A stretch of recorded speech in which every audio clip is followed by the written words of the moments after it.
প্রতিদিন শতবার তাওবা ইস্তেগফার পড়তে রাজি আছেন? আল্লাহর জিকির করতে রাজি আছেন তো? আর বেশি বেশি দোয়া করতে রাজি আছেন? এজন্য আল্লাহ বললেন, ইয়া আইয়ুহাল্লাযীনা আমানু তুবু ইলাল্লাহি তাওবাতান নাসুহা। ভুল করেছো, তওবা করো, মাফ করবে কে? সাইয়েদনা আদম আলাইহিস সালাম ভুল করলেন, দুনিয়ায় এসে শত শত বছর কাঁদলেন, কিন্তু ক্ষমা হয় না। আল্লাহরে বললেন, আল্লাহ কি করলে ক্ষমা পাবো বলো?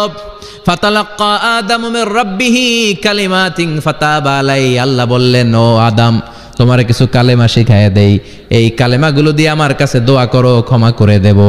আল্লাহ শিখায় দিলেন, ও আদম, দুই হাত তুলে চোখের পানি ছেড়ে আমার কাছে পড়ো, রব্বানা। পড়েন, রব্বানা যালামনা আনফুসানা ওয়া ইল্লাম তাগফির লানা ওয়া তারহামনা লানাকুনান্না মিনাল খাসিরিন। এটা শিখাই দিছিল আল্লাহ। আল্লাহ, আমি জুলুম করেছি, অন্যায় করেছি, ভুল করেছি, পাপ করেছি, তুমি যদি ক্ষমা না করো, ক্ষমা করার কেউ নাই। ঠিক কি না? আমরাও পাপ করলে এই দোয়াটা পড়ার দরকার আছে না নাই? আর প্রতিদিন শতবার পড়তে থাকবেন আস্তাগফিরুল্লাহ। আওয়াজ করে সবাই পড়েন আস্তাগফিরুল্লাহ। আর জোরে পড়েন আস্তাগফিরুল্লাহ। বিশ্বনবী বলেন, মান লাজিমাল ইস্তিগফার জাআলাল্লাহু লাহু মিন কুল্লি দিকিন মাখরাজা। সব সময় ইস্তিগফারের সাথে যে লেগে থাকবে, রব্বুল আলামিন তারে 5টা জিনিস দিবে। কয়টা? কথা কন আরো জোরে, সবাই বলেন কয়টা? নাম্বার 1, জাআলাল্লাহু লাহু মিন কুল্লি দিকিন মাখরাজা। বিপদে পড়লে বিপদ থেকে উদ্ধার করবে কে? আমাদের তো কোনো বিপদ নাই না? আছে। কত বিপদ, হ্যাঁ?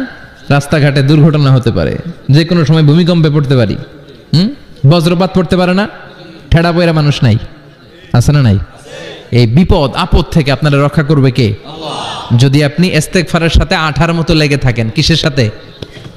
কথা বলেন। ইস্তেগফারের সাথে লেগে থাকতে পারলে 1 নাম্বার হচ্ছে বিপদে পড়লে আপনারে মুক্ত করে দিবে কে? 2 নাম্বার, ওয়ামিন কুল্লি হাম্মিন ফারাজা। যে কোনো ধরনের টেনশন, হাইপার টেনশন থেকে বাঁচায় দিবে কে? আমাদের তো টেনশন মেনশন নাই না? আছে। লাইফ নিয়ে টেনশন, বাঁচার টেনশন, মরার টেনশন, ক্যারিয়ারের টেনশন, রাস্তাঘাটে যানজট, এটার টেনশন, পুলিশের দৌড়ানি, র্যাবের দৌড়ানি, বাড়ির ভাড়া, গ্যাস বিল, বিদ্যুৎ বিল, ছেলে মেয়েদের লেখাপড়া, কত টেনশন। এই সব টেনশন থেকে আপনারে মুক্ত করে দিবে কে? 3 নম্বরে, ওয়ারযুকহু মিন হাইসু লা ইয়াহতাসিব। এমন জায়গা থেকে আল্লাহ আপনার রিজিকের ব্যবস্থা করবে আপনি কল্পনাই করতে পারবেন না। সুবহানাল্লাহ পড়েন। 4 নম্বরে, সবসময় ইস্তেগফার যদি পড়া হয়, আল্লাহর কোনো আযাব ওই বান্দার উপরে আসে না। ওমা কানাল্লাহু মুআযযিবাহুম ওয়া হুম ইস্তাগফিরুন।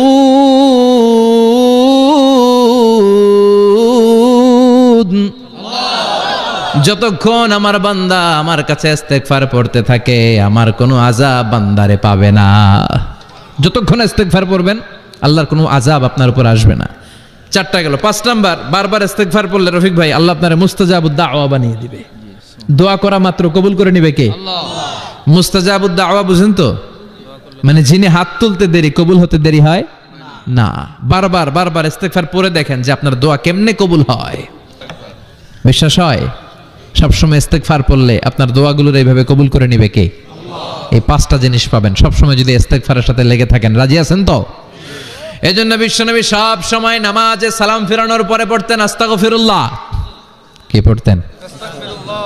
3 বার পড়তেন আস্তাগফিরুল্লাহ, আস্তাগফিরুল্লাহ, আস্তাগফিরুল্লাহ। পড়তে রাজি আছেন? ইনশাআল্লাহ। ইস্তেগফারের অনেকগুলো আলফাজ আছে, সবচেয়ে ছোট ইস্তেগফার হচ্ছে এটা, আস্তাগফিরুল্লাহ, আস্তাগফিরুল্লাহ। আরো আছে, আস্তাগফিরুল্লাহাল্লাযী লা ইলাহা ইল্লা হুয়াল হাইয়ুল কাইয়্যুম ওয়া আতুবু ইলাইহি। বিষ্ণু বলেন, এই ইস্তেগফারটা যদি কেউ পড়ে, আত-তাওয়াল্লি মিন ইয়াউমিজ যাহাফ, যুদ্ধের ময়দান থেকে পালিয়ে আসা কবিরা গুনাহ। কি গুনাহ? কাফেরদের সাথে যুদ্ধ। আমি তাগড়া যুবক, তলোয়ার নিয়ে নেমেছি, আমার দেহের 1 ফোঁটা রক্ত থাকা পর্যন্ত আমি যুদ্ধ চালিয়ে যাব, আমি ফিরে আসতে পারবো না। আইনটা কার? ফিরে আসলে কবিরা গুনাহ।